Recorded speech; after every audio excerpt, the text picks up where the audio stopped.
Hey everybody, welcome back to Bourbon Note. I'm Greg. I'm Ben. And today, we're drinking bourbon. Rye. Rye?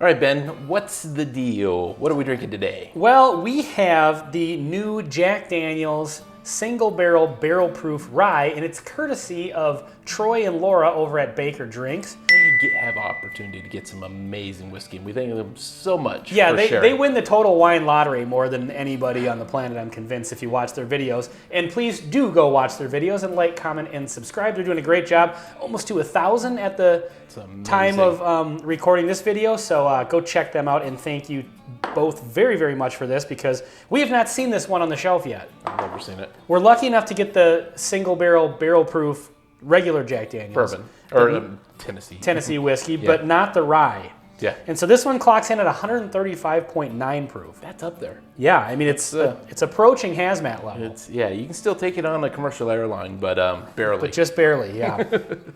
And you can't take it through security, so it's, well, I don't even know what the point is anymore, but. I gotta tell you, it's easier on the nose than the proof would suggest. Well, I just got a nice... Yeah, I'm getting some ethanol. Yeah, those first couple of sniffs.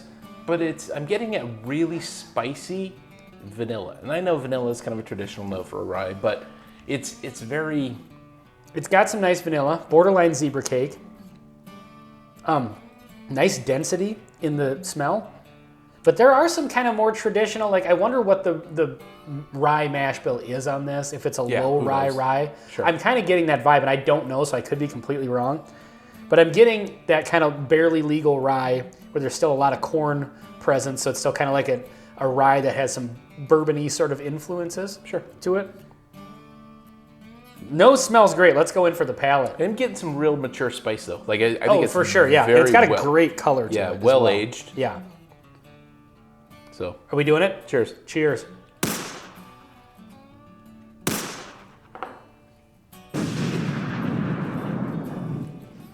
Oh, that's fantastic. Yeah, well, we can stop the review there. Yeah, that's great. And it's still going. It's yeah. That's yeah. Honestly, this has just the right for me being more of a bourbon person.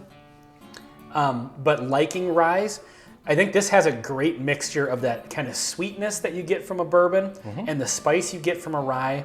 Whatever the age is perfect for it. Again, the color is really nice, but this could be a 6-year, 8-year, whatever. There's none of the overaged. Kind of like sometimes you get a hint on some older stuff that it's a little bit too aged. Although I have a theory that I've been like playing around with it. Maybe ryes handle age better than wheaters. But anyway, side note. Than wheaters. Yeah, I think wheated bourbons tend to be a little bit more maybe fragile. Yeah, because we've talked about that. Yeah, a wheated bourbon can definitely get away with maybe shorter time in the barrel, but still have good flavor and get over oaked a little quicker. Yeah. But anyway, this is definitely either 100% rye or high rye, and it is awesome. This is definitely not 100% rye. Yeah, it really does drink like there's a corn influence to it. And if it is, it's the best 100% rye I've ever had in my life. Yeah, it's really amazing. This is so good. The finish is so long, and it's got a great density. It's got a great... I was just going to say, it's clinging to the glass like... Yeah, legs. Yeah, like oil. Yeah, I want to drink that all night. For sure. That's amazing. Well, damn it, now. Every time you get one of these bottles you can't find in your area, there's a little part of you that's hoping it's bad. Or at least hoping it's a letdown. Like when you get that unicorn allocated bottle, there's kind of part of you that's just like, when it turns out to be amazing, you're like, son of a... You know? I know. We had the William LaRue Weller, and we were both disappointed in how just blown away amazing. Like, it is that freaking good. The hype is justified, unfortunately, but the $1,000 price tag, no, don't pay it. No, for sure. Yeah. But this one, I mean, I don't know what the availability is going to be, because what I'm hearing is this is supposed to be a regular release. Wow. Now, the Jack Daniel's single barrel proof is a regular release. And they're in the low 130s. low 130s down high into the 120s. 120s. Yeah, upper 120s. But we seem to be lucky in Minnesota where we can get those with a very little work. Yeah. Trying to find them. And not every place has them, but every few liquor stores that you're going for, if you're going out hunting, you'll find one. Probably. Yeah, for sure. And so I'm hoping that the single barrel proof rye becomes that same sort of thing, but maybe if it's a regular release, they'll release this in some of those places that don't get the regular Tennessee whiskey. I don't know how that's going to work, but I'm hoping to God this shows up in Minnesota because this is fantastic. So as far as the actual flavors, I'm really getting a spicy note that I don't know how to describe other than saying it's vanilla. Because vanilla can go like a spicy direction. And there's definitely like a mature, like molassesy kind of dark. There is I was just going to say, there's a darkness to it. Vanilla tends to be what you and I get on the rye whiskeys as the dominant sweet note. Yes. And so maybe kind of associating that vanilla with the rye spice, I can see where you're going with that. What this does not have is any sort of the like citrus vibes I'm not getting. Like orange rind sometimes shows up in a rye. I'm not getting the clove. Not getting the clove so much. Or but I would say it's very noticeable that you're getting a wood spice, but it works so well with the vanilla spice and the sweetness. Like this is an amazingly well-balanced whiskey. This is just another grand slam from Jack Daniel's. Honestly, God, Jack Daniel's is killing it with special releases for the last couple of years. I think I agree.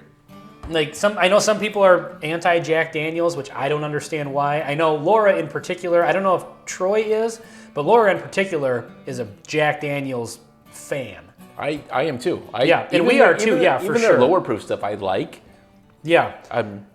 But this is just between the single barrel proofs, which we regularly talk about are as good as most allocated bourbons. Yes. This now, between like the 12-year and the 10-year release, I mean, they're really liked. Absolutely killing it. Yeah. With releases. Coy Hill. Well, then you get into their unicorns. That's the more unicorny allocated, but yeah. So if you get a chance to buy one of these, I would definitely recommend it. I can't imagine it's probably any more expensive than the single barrel proofs, which run around $70. Probably. I don't know, so don't quote me on that. And if I remember, try to put it on the screen here. I'm curious. I've always been curious, and I've seen several times the Sinatra. I've never pulled the trigger because it's a bit expensive. I am a Frank Sinatra fan, I will admit. So I probably need to buy a bottle, a box. I know where I can score you one of those. Really? Yeah. Well, tomorrow's a weekend. I may have some free time. It's a... Oh. If you got an hour and a half each way on your hands. Well, that's okay. I mean... Actually, no, about an hour. Yeah, hour and 10. Is it the place I know? No. Place I love? No. Oh. But the Sinatra Select, apparently, like what makes that different, like it's not high proof. I don't know if it's extra well aged. They carve little it's mostly, things into the wood and whatever. But Cooper's Craft does that, and that's also from Brown Forman. So I'd be interested in getting, I'd be interested in you buying a Sinatra Select for the $200. Yeah. And then me finding a bottle of Cooper's Craft for $25. But I would have to go out of state to get it. You would. And then comparing the two, because if that's their whole gig with the Sinatra is that they carved into the barrel staves to give it a little bit more surface. But at the same time, they're carving out the char, maybe. Well, who knows?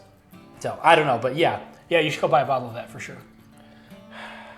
The joys of having a channel is when you convince one person to go, which we do to each other all the time. We do. Like, you need a bottle of this. Yeah, for sure. And here's why. But you definitely need a bottle of this. This Jack Daniel's single barrel proof rye. Again, thank you, Troy and Laura at Baker Drinks. Absolutely. Please go check out their channel. This is absolutely fantastic. And if you're watching this and you know where, somewhere locally in the Western Twin Cities area, we could find a bottle of this, let us know, please. And no one else. And nobody else. So don't just put it in the comments and say, oh, by the way. But for sure. All right, well, this has been Jack Daniel's single barrel proof rye on the Bourbon Note. I'm Ben. I'm Greg. Till next time.